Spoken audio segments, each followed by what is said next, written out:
नमस्कार दोस्तों, UP triple SC से मुख्य सेविका भर्ती से संबंधित जो भी अपडेट है उससे आप सभी को अवगत कराएंगे। रिजल्ट संबंधित सूचना और सबका साथ ज़रूरी, कोर्ट में होने वाली सुनवाई, स्टे हटाने संबंधित क्या कुछ चीज़ें चल रही हैं अभी आपके आयोग में, उससे संबंधित जो भी जानकारी है जानने के लिए वीडियो में लास्ट तक बने रहें। एक छोटा सा निवेदन आप सभी से, अगर चैनल पर नए हैं तो चैनल को सब्सक्राइब कर लें, साथ ही साथ वीडियो पसंद आए तो लाइक शेयर भी ज़रूर करें। तो जैसा कि यूपी ट्रिपल एससी से मुख्य सेविका भर्ती में आप सभी बहनें इंतज़ार कर रही हैं कि आपका रिज़ल्ट कब तक जारी होगा, और उससे पहले आप सभी को पता है कि स्टे हटवाना ज़रूरी है। स्टे हटेगा उसके बाद ही आपका रिज़ल्ट जारी होगा। जो आपको कैलेंडर देखने को मिला है आपकी भर्ती से संबंधित, उसमें आप सभी देख रहे हैं कि नवंबर में रिज़ल्ट जारी होने की बात कही गई है। चूँकि वो बिल्कुल कंफर्म तो नहीं कह सकते हैं उसको, लेकिन संभावित तिथि है। और इससे पहले उसी कैलेंडर के आधार पर यूपी ट्रिपल एससी ने एक नोटिफिकेशन जारी किया है।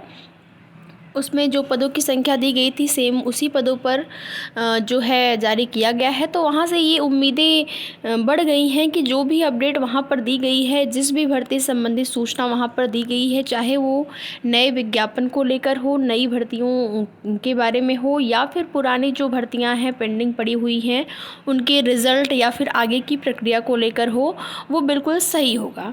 तो नवंबर में रिज़ल्ट जारी होने का मतलब ये है कि नवंबर में आप लोगों का फाइनल परिणाम जारी होगा। डीवी होने के बाद जो फाइनल परिणाम है वो आपका नवंबर में जारी होगा, यानी कि उससे पहले आपका डीवी के लिए रिज़ल्ट जारी होना है। तो रिज़ल्ट के लिए यहाँ पर एक प्रयास जो कि किया जा रहा है, कल की डेट में यानी कि 20 तारीख को ट्विटर कैंपेन चलाया जाएगा। आप लोग ज़रूर सहयोग करिए अपने रिज़ल्ट को रिलीज़ करवाने के लिए, रिज़ल्ट जारी हो इसके लिए आपको आपका जो हैशटैग है रिलीज़ यूपी मुख्य सेविका भर्ती रिज़ल्ट, उसको आपको ट्रेंडिंग में लाना है। तो जो भी बहनें इस भर्ती से जुड़ी हुई हैं सबको सहयोग करने की ज़रूरत है, या फिर किसी अन्य भर्ती के अभ्यर्थी हैं तो वो भी सहयोग कर सकते हैं। ज़रूरी नहीं है कि जैसे होता है कि आपकी भर्ती में जितने भी लोग हैं सब लोग तो यहाँ पर एक्टिव होते नहीं हैं, कुछ लोग ही केवल होते हैं। मान लीजिए हो सकता है कि 1000 लोग हो पाएँ, 1000 लोग भी अगर हो जाते हैं तब भी बहुत अच्छा होता है, लेकिन 1000 लोग भी नहीं जुड़ पाते हैं। और हैशटैग को ट्रेंडिंग में लाने के लिए जो है यहाँ पर ज़्यादा से ज़्यादा अभ्यर्थी जुड़ेंगे तभी वो ट्रेंडिंग में आ पाता है। तो ये प्रयास आपको करना है कल की डेट में, यानी कि 20 तारीख को सभी लोग एक साथ आएँ। जिस तरीके से आप लोग बाहर जा के प्रयास कर रहे हैं, देखेंगे जनता दरबार में भी आप लोगों के द्वारा प्रयास किया गया, मुख्यमंत्री जी को ज्ञापन दिया गया, चूँकि वहाँ पर आश्वासन मिला है तो कुछ न कुछ होगा। बस ये है कि इस महीने में नहीं, आपकी जो डेट है वो नेक्स्ट महीने में यानी कि जुलाई के महीने में लगेगी। और पूरी उम्मीद है कि अब जो है जुलाई में आप लोगों की जो स्टे वाला मैटर है कम से कम वो समाप्त हो जाए, वो समाप्त हो जाएगा। उसके बाद कार्य जो है वो आपकी भर्ती पर आगे बढ़ेगा, यानी कि रिज़ल्ट को लेकर कार्य। देखिए, बिल्कुल ये ज़रूरी नहीं है कि रिज़ल्ट पर आपके बिल्कुल काम नहीं हुआ होगा। रिज़ल्ट पर काम आपके कुछ हुआ था उस टाइम जब बाद में स्टे लगा, और उस स्टे लगने से पहले कुछ कार्य हुए थे रिज़ल्ट पर। तो अगर मान लीजिए जो भी मैटर है स्टे हट जाता है बिल्कुल, तो फिर उसी प्रक्रिया को वो लोग आगे बढ़ा देंगे और ज़्यादा टाइम नहीं लगेगा। मान के चलिए आप लोग कि जुलाई में अगर मिड जुलाई तक मैटर फाइनल हो जाता है तो फिर लास्ट जुलाई या फिर अगस्त तक आप लोगों का परिणाम जारी हो जाएगा। तो नवंबर में जो आपके रिज़ल्ट की बात कही गई है वो आपके डीवी के रिज़ल्ट नहीं बल्कि फ़ाइनल रिज़ल्ट की बात कही गई है। डीवी के लिए जो आपका रिज़ल्ट जारी होगा वो नहीं बल्कि फ़ाइनल रिज़ल्ट। तो फ़ाइनल रिज़ल्ट आपका जो है नवंबर में जारी हो सकता है। उसके पहले जो भी प्रयास है आप लोगों को कर लेना है। और स्टे हटवाना सबसे ज़्यादा ज़रूरी हो गया है। स्टे हटवाने के लिए आप लोगों को अभी जो है लगातार प्रयास करते रहना है जब तक कि स्टे नहीं हटता है। जैसे कि मुख्यमंत्री जी को ज्ञापन देना, प्रत्यक्ष रूप से मुलाकात करके अगर आप ज्ञापन देते हैं तो उसका प्रभाव ज़्यादा अच्छा होता है। अन्य भर्तियों का भी आप देख सकते हैं एग्जाम्पल, जैसे एएनएम की भर्ती थी, वहाँ पर भी लगातार उसमें भी केवल फीमेल कैंडिडेट्स ही थे, लगातार उनके द्वारा प्रयास किया गया तभी मामला जो है फाइनल हो पाया।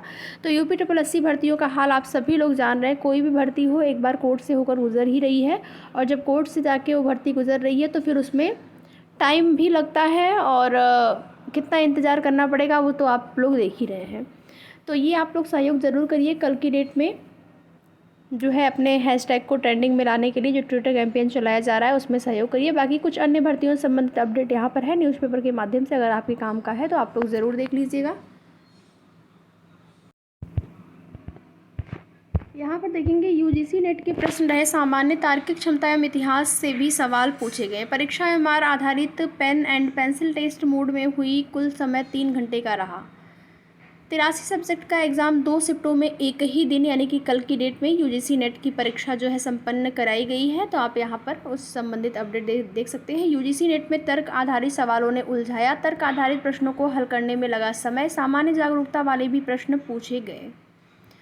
स्वास्थ्य में आप यहाँ पर देख सकते हैं 13,267 पदों पर होगी नियुक्ति। और कौन कौन से पद होंगे, यहाँ पर पदों के नाम भी दिए गए हैं। आयुष चिकित्सक 2,724, CHO मेडिकल ऑफिसर, और यहाँ पर ऑप्थाल्मिक सहायक, staff nurse, ANM, lab technician, logistic manager, प्रखंड स्वास्थ्य प्रबंधक, ब्लॉक अकाउंटेंट, प्रखंड अनुश्रवण सहायक, प्रखंड सामुदायिक उत्प्रेरक।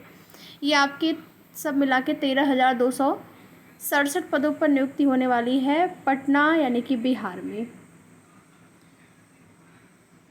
इसके बाद आप यहाँ पर देख सकते हैं दोनों सक्षमता परीक्षाओं की काउंसलिंग हो सकती है साथ में। बिहार में विशिष्ट शिक्षक बनने के लिए पहली सक्षमता परीक्षा उत्तीर्ण अभ्यर्थियों की काउंसलिंग पर शिक्षा विभाग ने अभी तक कोई ठोस निर्णय नहीं लिया है। तो यानी कि यहाँ पर बताया जा रहा है कि दोनों सक्षमता परीक्षा होने पर, उनका रिजल्ट जारी होने पर दोनों की काउंसलिंग एक साथ कराए जाने की योजना है। बाकी अन्य भर्तियों से संबंधित जो भी जैसी भी अपडेट होगी आप सभी को उसकी सूचना समय समय पर चैनल के माध्यम से दी जाएगी। तो वीडियो में लास्ट तक बने रहने के लिए आप सभी का बहुत बहुत धन्यवाद।